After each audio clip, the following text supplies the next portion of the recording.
नमस्कार, मैं नियाज खान और आप देख रहे हैं एनएमएफ न्यूज। देश की राजनीति में मोदी एक ऐसे शख्सियत हैं जिनकी पहचान एक दिग्गज राजनेता के तर्ज पर की जाती है। सत्ता पक्ष हो या फिर विपक्ष, हर कोई इस बात से वाकिफ है कि मोदी समय को बहुत ज्यादा महत्व देते हैं। मोदी की एक ऐसी ही डेडलाइन यूपी के सियासी पारे को पहले से ज्यादा बढ़ा दी है। क्या आम क्या खास, सभी के जुबान पर मोदी के इस डेडलाइन की चर्चा है। खैर, आप थंब और टाइटल में लिखे शब्द को पढ़ने के बाद इतना तो समझ गए होंगे कि मोदी का ये डेडलाइन किसके लिए है। लेकिन मोदी ने ये डेडलाइन आखिरकार किस काम के लिए दी है, इस बात का पता आपको आगे की खबर में चलेगा।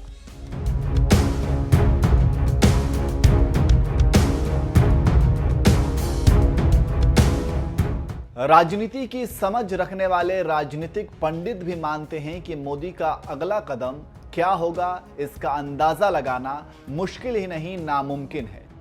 कुछ ऐसा ही तब देखने को मिला जब मोदी ने देवरिया और बस्ती की जनता को एक बड़ी जिम्मेदारी डेडलाइन के साथ सौंपी। मोदी उस दौरान देवरिया और बस्ती की जनता को संबोधित कर रहे थे।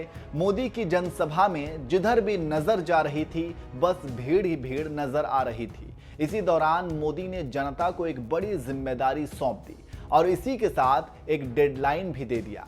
दरअसल प्रधानमंत्री मोदी ने देवरिया और बस्ती के लोगों को चुनावी रैली के दौरान पूछा, आपके यहाँ छठे चरण का चुनाव 3 मार्च को है, ऐसे में मेरा एक काम करेंगे। मोदी के इन सवालों को सुनते ही देवरिया की जनता खुश हो गई, जिसके बाद लोगों ने हाँ में जवाब दिया।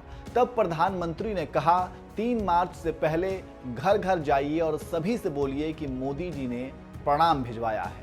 घर घर जाकर एनडीए के लिए वोट मांगिए, भाजपा को जिताने की बात कहिए, अपना दल और निषाद पार्टी के प्रत्याशी को जीत दिलाने के लिए कहिएगा। इस रैली के बाद ज्यादा काम करना है। यानी देवरिया और बस्ती की जनता को मोदी का ये काम 3 मार्च से पहले पहले पूरा करना होगा। खैर, जनता के प्रति मोदी का ये प्रेम और भरोसा ही है जिसकी तारीफ हर किसी की जुबान करती है। आपको यहां बता दें कि प्रधानमंत्री मोदी इस समय यूपी में ताबड़तोड़ रैलियां कर रहे हैं, जिस वजह से उनका गला भी बैठ चुका है। बताया जाता है कि लगातार चुनावी रैलियां और जनसभा करने की वजह से पीएम मोदी का गला बैठ गया है। वहीं मोदी ने देवरिया की जनता को संबोधित करने के दौरान परिवारवाद की राजनीति पर भी तंज कसा। आप भी सुनिए मोदी ने परिवारवाद की राजनीति पर क्या कुछ बोला। साथियों, इन चुनावों में मुझे अनेक बार उत्तर प्रदेश आने का मौका मिला है। यूपी में इस बार जिस तरह का चुनाव हो रहा है, उसे ये घोर परिवारवादी समझ ही नहीं पा रहे हैं। इस बार का चुनाव घोर परिवारवादियों और घनघोर राष्ट्रभक्तों के बीच है।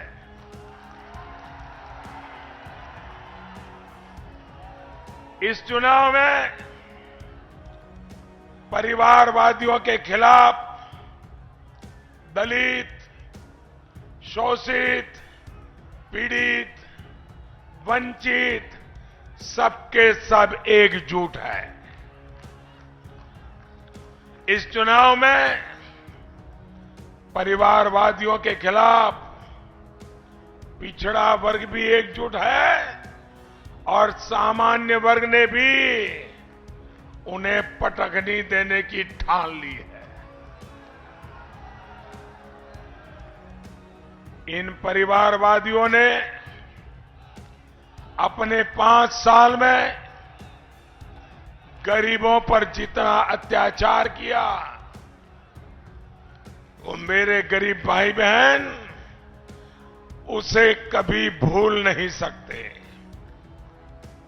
और इसलिए आज 5वें चरण में भी भाजपा को और उसके सहयोगी दलों को,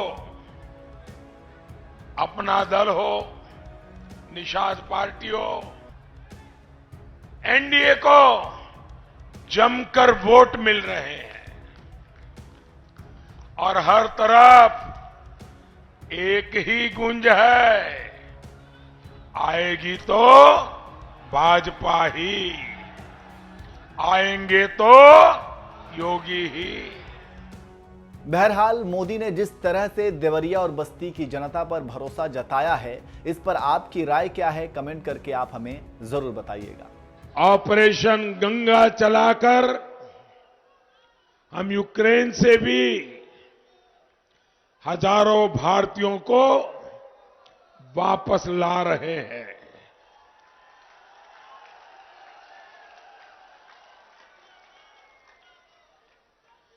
हमारे जो बेटा बेटी अभी भी वहां हैं, उनको पूरी सुरक्षा के साथ अपने घर पहुंचाने के लिए सरकार दिन रात काम कर रही है। साथियों, आज का ये दौर भारत को, हर भारतवासी को एक बहुत बड़ा संदेश दे रहा है। ये समय भारत को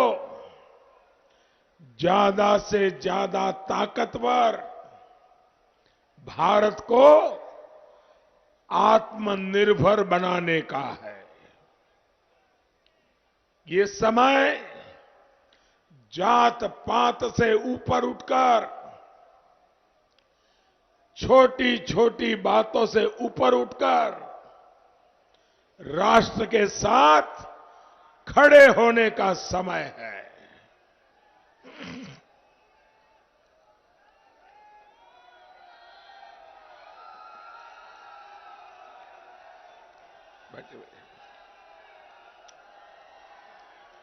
पत्रकार बंधु, आप हमारी मदद कीजिए भैया। आप आराम से, शाबाश। हाँ, और हाँ, ले लीजिए ले लीजिए। अरे उनको वीडियो लेनी है, ले लीजिए भैया। शाबाश, वाह।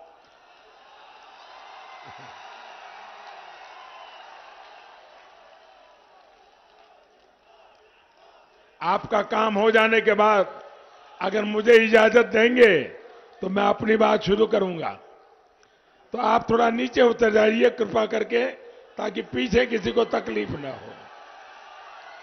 बहुत अच्छे दोस्तों मेरे, थैंक यू भैया, थैंक यू। नहीं, कुछ पत्रकार बहुत अच्छे होते हैं, बहुत मदद करते हैं जी।